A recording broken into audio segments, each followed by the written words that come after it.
আসসালামু আলাইকুম। রাত 10টার শীর্ষ সংবাদে স্বাগত জানাচ্ছি শাহনাজ পারভীন। আসন্ন নির্বাচন হবে কয়েক দশকের ইতিহাসে সবচেয়ে অবাধ ও সুষ্ঠু, গার্ডিয়ানকে ডক্টর ইউনূস। বাংলাদেশকে বিপুল অর্থ সহায়তা দিচ্ছে কানাডা। রোগীদের জন্য ভিসা সহজ করছে চীন, শুরুতে গেলেন 14 রোগী। জাতীয় নির্বাচনে প্রক্সি ভোট দিতে পারবেন প্রবাসীরা। বিএনপি চেয়ারপারসনের উপদেষ্টা হলেন ডক্টর জিয়াউদ্দিন হায়দার। মৌলভীবাজারে আওয়ামী লীগ সভাপতিকে পুলিশের কাছ থেকে ছিনতাই। পঙ্গু হাসপাতালের কর্মীদের সঙ্গে জুলাই আহতদের সংঘর্ষ কর্মবিরতি। 5 দেশ ও কেমান আইল্যান্ডসে শেখ হাসিনার সম্পদের সন্ধান পাওয়া গেছে। সন্তানের সেমিস্টার ফির নামে পাচার 400 কোটি টাকা, প্রেস সচিব। মেডিকেল প্রশ্ন ফাঁসের মূল হোতার স্ত্রী দুদকের জালে। সালমান পরিবারের লন্ডনের 2 বাড়ি জব্দ, শেয়ার অবরুদ্ধ। 10 বছরে বিএসএফ এর হাতে নিহত 305 বাংলাদেশি। এবং জার্মানিতে আকস্মিক ধর্মঘটে বিমান চলাচলে অচলাবস্থা, বহু ফ্লাইট বাতিল। শুনছিলেন শিরোনাম, এবার বিস্তারিত। দেশে গত কয়েক দশকের ইতিহাসে সবচেয়ে অবাধ ও সুষ্ঠু নির্বাচন অনুষ্ঠিত হবে এবার, অর্থাৎ আসন্ন ত্রয়োদশ জাতীয় সংসদ নির্বাচন।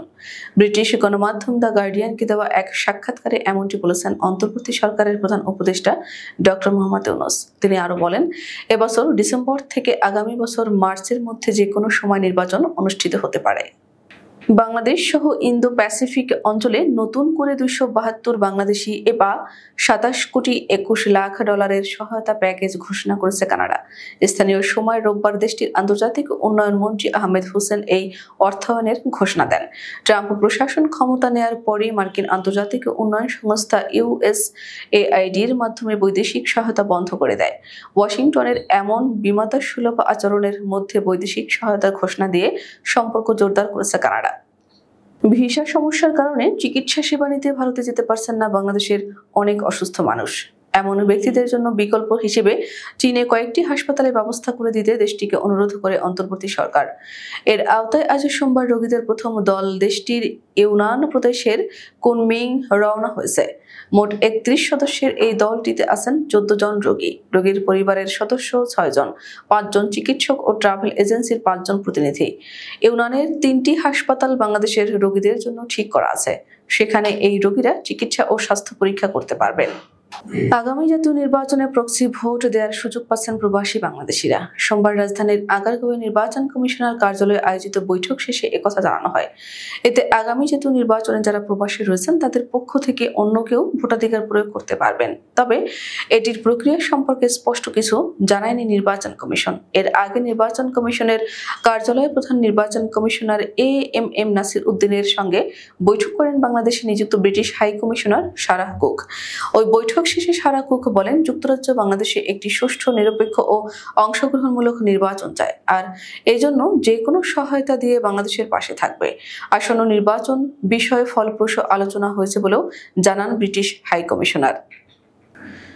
বিএনপি চেয়ারপারসনের উপদেষ্টা মণ্ডলীর সদস্য হলেন ডক্টর জিয়াউদ্দিন হায়দার। আজ সোমবার বিএনপির সিনিয়র যুগ্ম মহাসচিব রুহুল কবির রিজভী স্বাক্ষরিত সংবাদ বিজ্ঞপ্তিতে এ তথ্য জানানো হয়েছে। এতে বলা হয়, আজ ডক্টর জিয়াউদ্দিন হায়দারকে বাংলাদেশের জাতীয়তাবাদী দল বিএনপি চেয়ারপারসনের উপদেষ্টা মণ্ডলীর সদস্য হিসেবে মনোনীত করা হয়েছে। উল্লেখ্য, doctor Ziauddin Haider university of Toronto ও ইউনিভার্সিটি অব ফিলিপাইন্সের অ্যাডজাংক্ট ফ্যাকাল্টি হিসেবে কর্মরত আছেন। এছাড়া বেসরকারি উন্নয়ন সংস্থা ব্র্যাকের সাবেক গবেষণা পরিচালক।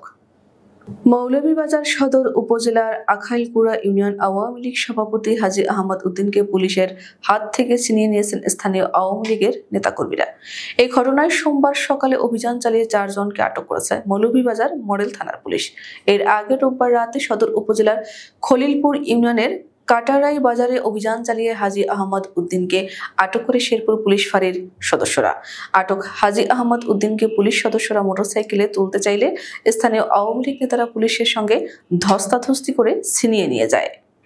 জুলাই আন্দোলনে আহত হয়ে চিকিৎসাধীন রোগীদের সঙ্গে ঢাকার শেরেবাংলা নগরে জাতীয় অর্থোপেডিক হাসপাতাল ও পুনর্বাসন প্রতিষ্ঠানের কর্মচারীদের সংঘর্ষের ঘটনা ঘটেছে। এর ফলে বন্ধ হয়ে গেছে পঙ্গু হাসপাতালের জরুরি বিভাগের চিকিৎসা।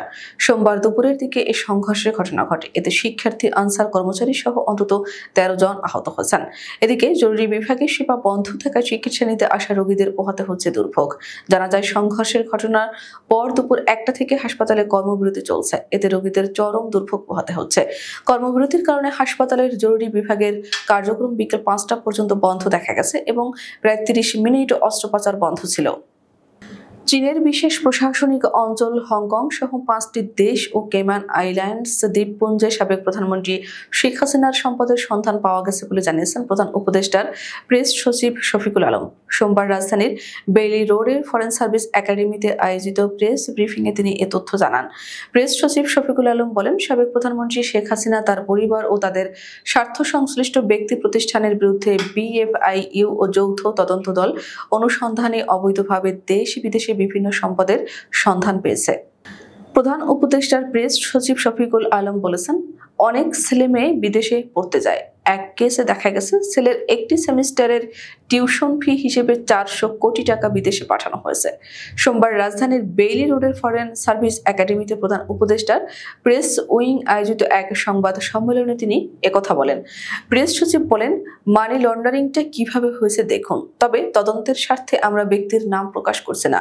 কতটা ইনোভেটিভ প্রক্রিয়ায় টাকা পাচার হয়েছে আমরা জানতাম। ওভার ইনভয়েসিং, আন্ডার ইনভয়েসিং এর মাধ্যমে, ব্যাংকিং সিস্টেমে বা হুন্ডির মাধ্যমে টাকা চলে গেছে। তিনি বলেন, কিন্তু দেখা গেছে কিছু কিছু জায়গায় লুপ হলো খুঁজে 400 কোটি। পৃথিবীতে কারো টিউশন ফি 400 থেকে 500 কোটি টাকা আছে?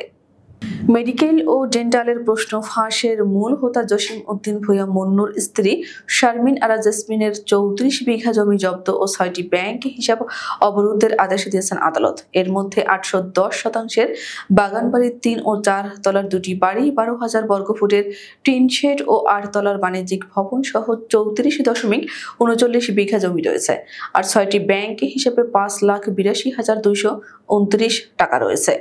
সাবেক প্রধানমন্ত্রীর বেসামরিক শিল্প ও বিনিয়োগ বিষয়ক উপদেষ্টা ও বেক্সিমকো গ্রুপের চেয়ারম্যান সালমান এফ রহমানের ছেলে আহমেদ শায়ান ফজলুর রহমানের লন্ডনে থাকা 2টি বাড়ি ও তার ভাতিজা আহমেদ শাহরিয়ার রহমানের নামে দুবাইয়ের 2টি ব্যাংক হিসাব ও আর ট্রেডিং কোম্পানির শেয়ার অবরোধের আদেশ দিয়েছেন আদালত। সোমবার দুদকের আবেদনের পরিপ্রেক্ষিতে ঢাকা মহানগর সিনিয়র স্পেশাল জজ মোহাম্মদ জাকির হোসেন গালিব এই আদেশ দেন। দুদকের জনসংযোগ কর্মকর্তা আক্তারুল ইসলাম এ তথ্য জানিয়েছেন। ভারতীয় সীমান্তরক্ষী বাহিনীর হাতে গত 10 বছরে সীমান্তে কমপক্ষে 305 জন বাংলাদেশি নিহত এবং অন্তত 282 জন আহত হয়েছেন। সোমবার মানবাধিকার সংগঠন হিউম্যান রাইটস সাপোর্ট সোসাইটি গণমাধ্যমে পাঠানো এক সংবাদে বিজ্ঞপ্তিতে এ তথ্য জানায়। সংস্থাটি বলছে, 2015 থেকে 2024 সাল পর্যন্ত গত 10 বছরে সীমান্তে বিএসএফ কর্তৃক কমপক্ষে 305 জন বাংলাদেশি নিহত এবং অন্তত 282 জন আহত হয়েছেন। সীমান্তে বিএসএফ কর্তৃক 2024 সালে 57টি হামলার ঘটনায় 26 জন বাংলাদেশি নিহত, 25 জন আহত, 47 জন গুলিবিদ্ধ এবং 158 জন গ্রেপ্তার হয়েছেন। একই সময় সীমান্তে 9 জন বাংলাদেশির মরদেহ পাওয়া গেছে, যারা ভারতীয় নাগরিক ও খাসিয়াদের হামলায় নিহত হওয়ার অভিযোগ রয়েছে। জার্মানিতে বেতনাদির সমস্যার জেরে বিমানবন্দর শ্রমিকদের আকস্মিক ধর্মঘটে শত শত ফ্লাইট বাতিল হয়েছে। রোববার হামবুর্গ বিমানবন্দর থেকে দেশব্যাপী এই ধর্মঘটের সূচনা হয়। ফ্লাইট কার্যক্রম মারাত্মকভাবে বিঘ্নিত হওয়ায় কর্তৃপক্ষ ফ্রাঙ্কফুর্ট, মিউনিখ, বার্লিন সহ বড় বড় বিমানবন্দর এড়িয়ে বিকল্প উপায় চলাচলের পরামর্শ দিয়েছে। আমাদের আগামীকাল দুপুর 2টার শিশু সংবাদ দেখার আমন্ত্রণ জানিয়ে এখনকার মতো বিদায় নিচ্ছি। দর্শক, ভিডিওটি শেষ পর্যন্ত দেখার জন্য আপনাকে অসংখ্য ধন্যবাদ। নিত্য নতুন সংবাদ পেতে আমাদের ইউটিউব চ্যানেলটি সাবস্ক্রাইব করুন ও নিয়মিত নোটিফিকেশন পেতে বেল বাটনটি ক্লিক করুন এবং আমাদের ফেসবুক পেজটিতে লাইক করুন। এছাড়াও আমাদের ভিডিওতে লাইক দিয়ে শেয়ার করুন। আল্লাহ হাফেজ।